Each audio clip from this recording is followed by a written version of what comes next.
Assalamualaikum warahmatullahi wabarakatuh, sahabat Student TV dimanapun berada, semoga selalu dalam keadaan sehat, aktivitasnya dilancarkan dan rezekinya semakin lancar. Pada kesempatan kali ini saya akan share atau berbagi informasi kepada sahabat-sahabat sekalian mengenai cara pembuatan pondok panen. Nah, seperti diketahui sahabat-sahabat sekalian, pondok panen itu digunakan atau sangat berguna pada saat kita proses pengeringan tambak atau panen tambak udang. Nah, dimana pada saat kita panen itu kadang hujan, tetapi kadang juga panas. Jadi secara silih berganti antara hujan dan panas ini bergantian dan sangat boleh dibilang katakanlah mengganggu ya. Sangat mengganggu aktivitas kita. Karena kalau misalnya hujannya deras, kita kedinginan. Kemudian pada saat terik matahari kita juga kepanasan. Nah, tidak hanya kita yang kedinginan dan tidak hanya kita yang kepanasan, tetapi juga udang yang kita panen itu akan terganggu pada saat panas. Pada saat panas karena akan mempercepat proses katakanlah ya fermentasi. Karena sengatan cahaya matahari ini juga sangat berpengaruh terhadap proses percepatan pembusukan terhadap udang, ikan, dan kepiting. Nah, itu dia ya. Jadi kita ulas saja mengenai proses pembuatan pondok panen. Seperti yang sahabat-sahabat sekalian saksikan, pada saat ini saya sedang memotong atau membagi-bagi balok yang ukurannya berbeda-beda. Tadi di awal video ini sahabat-sahabat sekalian sudah menyaksikan saya sedang naik speed ya, tetapi karena saya pegang kamera jadi saya tidak ada di dalam. Yang terlihat itu hanya balok ya yang terikat, kemudian ada seng. Nah masing-masing ukurannya itu balok 510, kemudian 57 dan 55. Panjangnya masing-masing itu 4 meter. Nah, untuk sekarang semuanya akan dipotong bagi dua, kecuali yang dua memanjang di atas. Nah, untuk tiang yang 510, 2 batang kita potong bagi dua sehingga jumlahnya menjadi 4 tiang. Nanti 4 tiang ini akan kita berdirikan, kemudian di atasnya yang 57 itu memanjang 2 lonjor untuk menahan kaso yang melintang di atas. Kaso ini balok yang akan menahan seng. Nah, itu yang saya sebut dengan kaso, itu yang saya maksud dengan kaso, karena saya dan keluarga serta teman-teman petambak itu sudah saya sudah biasa mendengar dari teman-teman yang lain, sahabat-sahabat yang lain, bahwa kata kaso itu adalah balok kecil ya, yang kebanyakan digunakan untuk menahan seng atau tempat memaku seng seperti itu. Nah, untuk ukuran pondok panennya ini ya sangat sederhana ya, sangat sederhana, karena untuk balok yang memanjang di atas itu sekitar 4 meter akan kita potong mungkin lebih kurang setengah meter kita potong, kita akan buang. Berarti panjang pondok panen ini lebih kurang 3,5, kemudian lebarnya itu sekitar 2 meter. Jadi sangat sederhana ya, ukurannya 2 kali 3,5. Nah, jumlah sengnya sendiri yang akan kita gunakan itu sebanyak 6 seng. 6 seng, 2 memanjang ya, 2 memanjang kemudian 3 menyamping melebar. Nah, seperti itu sahabat-sahabat sekalian. Mungkin di antara sahabat-sahabat sekalian yang menyaksikan video ini belum pernah membuat pondok panen sendiri. Nah, jadi pada kesempatan ini saya juga sebetulnya termasuk yang pertama kali ya. Saya sendiri secara pribadi ini merupakan kegiatan pertama saya untuk membuat pondok panen sendiri, karena saya akan menantang diri saya sendiri, apakah saya sanggup ya. Saya sanggup dengan sendirian, secara sendiri membuat pondok panen. Nah, seperti yang kita saksikan dalam video ini, memang saya sedang sendiri, kemudian kamera tidak dipegang oleh siapapun, tetapi kamera saya dudukkan di tripod. Nah, makanya gambarnya agak tenang, bukan agak tenang ya, gambarnya, posisi kameranya tenang, tidak bergerak. Nah, Saya sudah membuat tantangan untuk diri saya sendiri, apakah saya sanggup membuat pondok panen dengan ukuran 2 kali 3,5. Mudah-mudahan setelah saya bisa membuat pondok panen ini sendiri, saya sih tidak berharap ya ada panggilan dari teman-teman untuk mengajak saya membantu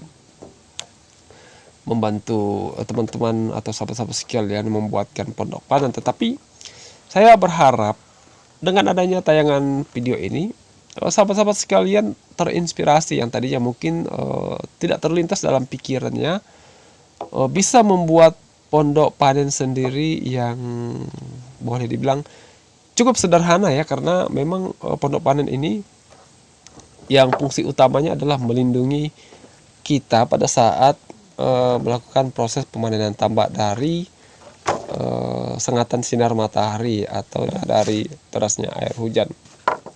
Nah, mudah-mudahan itu sih ya harapan saya ketika tayangan ini sahabat-sahabat sekalian tonton dari awal sampai akhir. Sahabat-sahabat sekalian mendapatkan inspirasi, oh ternyata membuat pondok panen itu tidak rumit ya. Tidak rumit dan tidak sesulit sebagaimana yang dibayangkan sebelumnya ketika mungkin sahabat-sahabat sekalian belum melihat tayangan video ini. Nah, mungkin sahabat-sahabat sekalian juga belum terlintas dalam pikirannya ya, sebelumnya belum terlintas dalam pikirannya bahwa kayu yang digunakan itu cukup dengan ukuran sekian, sebanyak jumlahnya sekian. Ya, misalnya untuk balok 5-10 cukup 2 balok, kemudian nanti dipotong menjadi 4 tiang. Nah, kemudian juga belum terlintas dalam pikirannya bahwa ternyata cukup dengan menggunakan 2 balok 57 yang memanjang ditambah dengan kaso atau balok 55 sebanyak 4 balok ya. Itu untuk yang melintang di atasnya. Nah, itu harapannya. Kemudian jumlah sengnya mungkin belum terpikir sebelumnya, kalau ternyata dengan jumlah 6 seng itu sudah cukup ya untuk membuat pondok panen. Nah, untuk pondok panen ukuran sekitar 2 kali 3,5 untuk jumlah orang yang panen sekitar 10 orang itu bisa apa tuh artinya cukup ya, cukup untuk ditempati lebih kurang 10 orang. 5 di sisi kiri ya memanjang, kemudian 5 di sisi kanan, atau bisa juga lebih ya, nanti dikondisikan karena untuk jumlah anggota pada saat panen atau mungkin sahabat-sahabat sekalian yang biasa membawa keluarganya ya sekitar paling 10 orang tuh sudah termasuk banyak ya, sudah termasuk banyak. Sekitar 10 orang atau 5 orang juga sudah cukup kalau hanya sekedar untuk panen.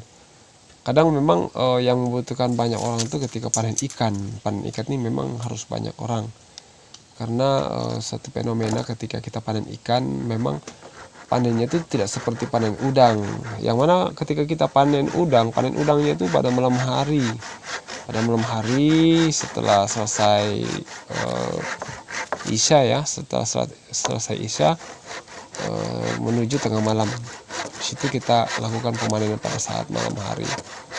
Dan untuk udang sendiri, udang itu langsung diangkat dari trol, naik ke bak pendinginan.